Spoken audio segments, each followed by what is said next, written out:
श्री कृष्ण, राधा और मीरा की प्रेम कहानियाँ तो हम सबने सुनी है। आपने मीरा की भक्ति और उनके एक तरफा प्रेम को भी जाना है और सीताराम के त्याग, विश्वास और मर्यादा भरे प्रेम को भी सुना होगा। लेकिन क्या कभी आपने उस प्रेम की कहानी सुनी है जिसने न कुछ मांगा न कुछ कहा, बस मौन रहकर अपने जीवन की हर सांस, हर भाव, हर आंसू ईश्वर को समर्पित कर दिया और फिर चुपचाप इस संसार को छोड़ दिया? वो न राधा थी, न मीरा थी, न जानकी जैसी पूजित, न मंदिरों में उसका नाम लिखा गया, न भजनों में गाया गया। वो एक साधारण सी ग्वालिन थी, नीलांजना। उसके पास न सौंदर्य था, न शब्दों की विद्वत्ता, न भक्ति के विधि विधान, पर उसका प्रेम इतना मौन, इतना शुद्ध था कि एक दिन श्री कृष्ण की चेतना को झकझोर गया। हर प्रेम कहानी में मिलन नहीं होता है। कुछ प्रेम मौन होते हैं, कुछ प्रेम नामहीन होते हैं और कुछ ईश्वर के हृदय में अमर हो जाते हैं। ये कहानी है नीलांजना की। न राधा, न मीरा, न सीता, एक अनजान गरीब ग्वालिन जिसने बिना मांगे, बिना बोले श्री कृष्ण से वो प्रेम किया जो आज की दुनिया समझ ही नहीं सकती। एक ऐसा प्रेम था जो सिर्फ आत्मा से आत्मा का मिलन चाहता था, बिना किसी सांसारिक अपेक्षा के। एक साधारण लड़की का अनजाना प्रेम। नीलांजना वृंदावन से दूर एक छोटी सी बस्ती में रहती थी। न सुंदर थी, न धन था, न ही परिवार का सहारा। उसकी दुनिया बहुत ही छोटी थी, गरीबी और अकेलेपन से घिरी। दिन भर खेतों में काम करती, दूसरों के घर झाड़ू पोंछा करती, हाथों में मिट्टी और मेहनत की निशानियाँ। और रात को जब दुनिया सो जाती, वो अपनी छोटी सी झोपड़ी में अकेले होती। उसकी झोपड़ी की दीवारें कच्ची मिट्टी की थी, बिल्कुल उसके जीवन जैसा। वो रोज अपनी उंगलियों से उस गीली मिट्टी पर, फिर सूखी मिट्टी पर बड़े यत्न से श्याम लिखती थी। ये सिर्फ एक नाम नहीं था, ये उसका हर दिन का संवाद था, उसका हर क्षण का ध्यान था।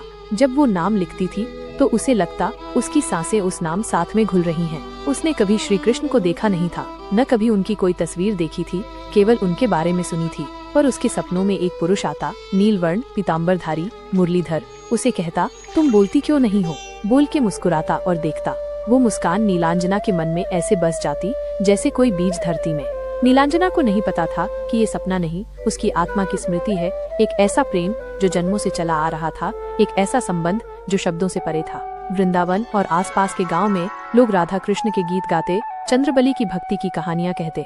लोग कहते, राधा ही कृष्ण की सच्ची प्रेमिका है, चंद्रबली ने सबसे महान भक्ति की। पर नीलांजना चुपचाप सुनती रहती। वह न किसी से बहस करती, न किसी से अपने प्रेम के बारे में बताती। उसके भीतर सवाल उठते हैं, राधा जैसी सुंदर, सुशील और निस्वार्थ प्रेम करने वाली, चंद्रबली की महान भक्ति, विशाखा का बुद्धिमत्तापूर्ण भाव, ललित की निडरता और रुक्मिणी जैसी राजसी गरिमा, क्या ऐसे प्रेम के सामने मेरे प्रेम की कोई जगह है? वो खुद से पूछती है। न तो मैं सुंदर हूँ, न ही मेरा कोई परिवार है और न ही मैं किसी राजघराने से ताल्लुक रखती हूँ। ऐसे में क्या श्री कृष्ण मुझे कभी देखेंगे भी? क्या वो मेरे प्रेम को पहचान पाएंगे? फिर वो करवट लेकर सोचने लगी, अगर मैं अपने मन की बात किसी से कहूंगी तो लोग हंसेंगे। इसलिए वो शांत रहती, पर उसे पता था कि उसका प्रेम किसी मान्यता या सुनवाई का मोहताज नहीं है। वह प्रेम जो शब्दों में नहीं आता, न बांटा जा सकता है किसी परंपरा से, न रूप से। वह प्रेम उसके भीतर बहने वाली एक शांत धारा थी, एक ऐसी नदी जो किनारे नहीं खोजती, बस बहती रहती है। उसे पता था कि उसका प्रेम अलग है। वो जानती थी कि उसका प्रेम मांगने के लिए नहीं था, उसे बस जीने के लिए था। उसने कभी मिलन नहीं मांगा, नहीं कभी श्री कृष्ण पर कोई अधिकार जताया, नहीं कभी अपने प्रेम को कोई नाम दिया। उसे न श्री कृष्ण की उपस्थिति चाहिए थी, नहीं उसका किसी लोक में कोई स्थान। उसका प्रेम इतना शुद्ध था कि वो बस उसके अस्तित्व में लीन होना चाहती थी। हर दिन, हर रात वो बस श्री कृष्ण को याद करती, गीली मिट्टी पर श्री कृष्ण का नाम लिखती और फूट फूट कर रो पड़ती। अपने हर कर्म में, हर गहन मौन में उसका जीवन ही एक सतत प्रार्थना बन चुका था, एक अदृश्य प्रेम कहानी जो केवल उसके और उसके श्याम के बीच थी। उसका प्रेम चरम सीमा पार कर चुका था, वो साधना में लीन हो गई थी। ईश्वर का साक्षात्कार। जब द्वारका का समय आया, श्री कृष्ण अपनी लीलाओं के अंतिम पड़ाव पर थे। महाभारत समाप्त हो चुका था, धरती पर उनका कार्य पूर्ण हो रहा था। एक दिन प्रभु श्री कृष्ण गहन ध्यान में लीन हुए, पर वो ध्यान ऐसा नहीं था जैसा वो अक्सर करते थे। ये ध्यान जैसे उन्हें अंदर से खींच रहा था, कुछ अधूरा था। तभी उनकी ही चेतना, जिससे उन्होंने यह सारा ब्रह्मांड रचा था, उसी के गहन मौन गहराई में उन्हें चेतावनी देना शुरू किया। नहीं, ये गलत हो रहा है, ऐसा नहीं होना चाहिए। आपका बनाया विधान टूट रहा है। हे कृष्ण, तुमने महाभारत रचा, धर्म की स्थापना की, असंख्य प्राणियों को मोक्ष मार्ग दिखाया है, पर एक आत्मा ऐसी है जिसे तुमने अनजाने में छोड़ दिया। उसका प्रेम तुम्हारे लिए था, पर उसका कोई नाम नहीं लिया गया तुम्हारे द्वारा। सनातन विधान टूट रहा है। कृष्ण, धर्म केवल युद्ध नहीं, वो प्रेम भी है, और जब प्रेम की पुकार अनसुनी रह जाए तो ब्रह्मांड स्वयं अशांत हो उठता है। श्री कृष्ण तब स्तब्ध रह गए। उन्हें विश्वास ही नहीं हुआ कि उनसे कोई कार्य अधूरा रह गया है। उन्होंने पूछा, कौन है वो? चेतना ने उत्तर नहीं दिया, बस मौन में उन्हें गहरा डूबा दिया। श्री कृष्ण गहरे ध्यान में चले गए। उन्होंने अपने पूरे जन्म को देखा और तभी एक झलक सामने आई। एक साधारण सी झोपड़ी, मिट्टी की दीवारें, आंगन में एक स्त्री बैठी थी, साधारण वेशभूषा में पर असाधारण प्रेम से भरी हुई। वह नीलांजना थी। वह दीवार पर बार बार मिट्टी से सिर्फ एक नाम लिख रही थी, श्याम।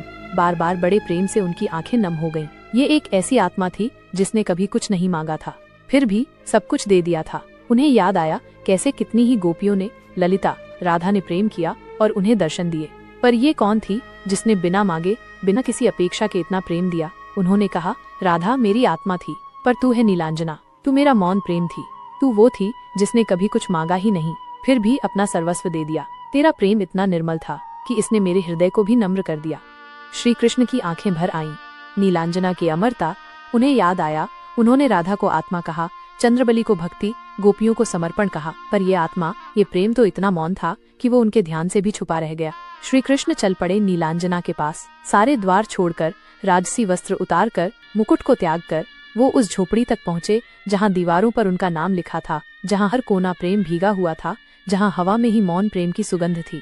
श्री कृष्ण झोपड़ी के अंदर गए जहाँ न कोई आरती थी, न कोई फूल, न कोई दीप। वहाँ उन्होंने देखा कि एक शांत देह थी, एक मंद मुस्कान और होठों पर उनका नाम। वो कुछ क्षण मौन रहे, फिर उन्होंने धीरे से उसके चरणों को छुआ, जैसे कोई ईश्वर भी अपने सच्चे भक्त के समर्पण को नमन करता हो। उस क्षण आकाश में बादल गरजे, शंख नहीं बजा, क्योंकि यह प्रेम शोर से परे था।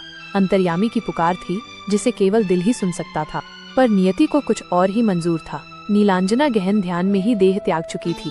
उसका चेहरा शांत, उसकी मुस्कान कोमल थी, होठों पर बस एक ही नाम था, श्याम। उन्होंने अपने हृदय में महसूस किया कि ये प्रेम, ये मौन तपस्या सभी ग्रंथों, सभी यज्ञों, सभी भक्तियों से ऊपर थी। प्रेम को समझाया नहीं जा सकता। जो राधा थी वो मेरी आत्मा थी, परंतु हे नीलांजना, तू मेरी अंतरात्मा बन गई है, तू अब मुझसे अलग नहीं। तब श्री कृष्ण ने इस भूल को स्वीकारा। तब उन्हें ज्ञात हुआ कि एक प्रेम, एक आत्मा जिसे उन्होंने अनुभव नहीं किया, वो सबसे अधिक योग्य थी। तो उन्होंने उस क्षण ब्रह्मांड में एक नियम बदल दिया। अब हर युग में जब भी कोई आत्मा बिना अपेक्षा के प्रेम करेगी, चाहे वो पहचानी जाए या नहीं, ईश्वर स्वयं उसके हृदय में अवतरित होंगे। नीलांजना का शरीर पंच तत्वों में विलीन हो गया। उसकी आत्मा ज्योति बनकर भगवान के अंदर समा गई। कभी कभी ईश्वर से भी चूक हो जाती है, पर जब ब्रह्मांड की चेतना उन्हें चेतावनी देती है तो वो स्वीकार करते हैं और उस कमी को प्रेम से सुधारते हैं। वही क्षण ईश्वरत्व का सबसे सुंदर रूप होता है। नीलांजना मरकर भी नहीं मरी, वो हर आत्मा का मौन प्रेम बन गई, और प्रेम जो मांगता नहीं वो कभी मरता नहीं। नीलांजना अमर हो गई। नीलांजना के जीवन का हर दिन एक प्रार्थना बन चुका था। उसने न प्रेम के बदले में कुछ मांगा, न अपने समर्पण की कोई कीमत। वो बस देती रही खुद को, अपनी भावनाओं को, अपनी भक्ति को। वो जिस व्यक्ति से प्रेम करती थी, मिलना चाहती थी, उससे पूरी जिंदगी कभी मिल नहीं पाई। जब मिलन की घड़ी आई तो ओही नहीं रही, लेकिन नीलांजना टूटकर भी टूटी नहीं। उसने अपने प्रेम को एक तपस्या बना लिया और अपने जीवन को सेवा, ध्यान और रचनात्मक कर्म में बदल दिया। लोगों ने उसे अकेली समझा, लेकिन वो अकेली नहीं थी। उसके भीतर श्याम था, उसका आराध्य, उसका प्रेम, उसका परम लक्ष्य। वर्षों बाद जब वो इस दुनिया से विदा हुई, कोई शोर नहीं था, कोई भीड़ नहीं थी, लेकिन उसकी मुस्कान जैसे कह रही थी, मैं कभी अकेली नहीं थी, मैं प्रेम में थी, और प्रेम कभी मरता नहीं। उसकी मृत्यु के बाद जिन लोगों ने उसके संपर्क में आने का सौभाग्य पाया था, उन्होंने अनुभव किया कि उनके जीवन में जैसे एक दिव्यता उतर आई हो। नीलांजना नहीं रही, लेकिन उसका प्रेम रह गया। उसकी निश्चलता, उसकी भक्ति, उसकी निस्वार्थता लोगों की आत्मा में बस गई। वो अब किसी मंदिर में नहीं है, लेकिन हर उस स्त्री के भीतर है जो बिना अपेक्षा के प्रेम करना जानती है। हर उस आत्मा में है जो मौन रहकर भी संसार को प्रेम सिखा रही है। नीलांजना अमर हो गई क्योंकि उसका प्रेम स्वार्थहीन था, क्योंकि उसका समर्पण पवित्र था, क्योंकि उसकी आत्मा स्वयं ईश्वर से जुड़ चुकी थी। संदेश: नीलांजना मरकर भी मरी नहीं। वो हर उस लड़की में जीवित है जो अपने प्रेम को पूजा मानती है, जो रिश्तों में लेन देन नहीं बल्कि अर्पण ढूंढती है, जो जानती है कि सबसे महान प्रेम वो है जो मांगता नहीं बस देता है।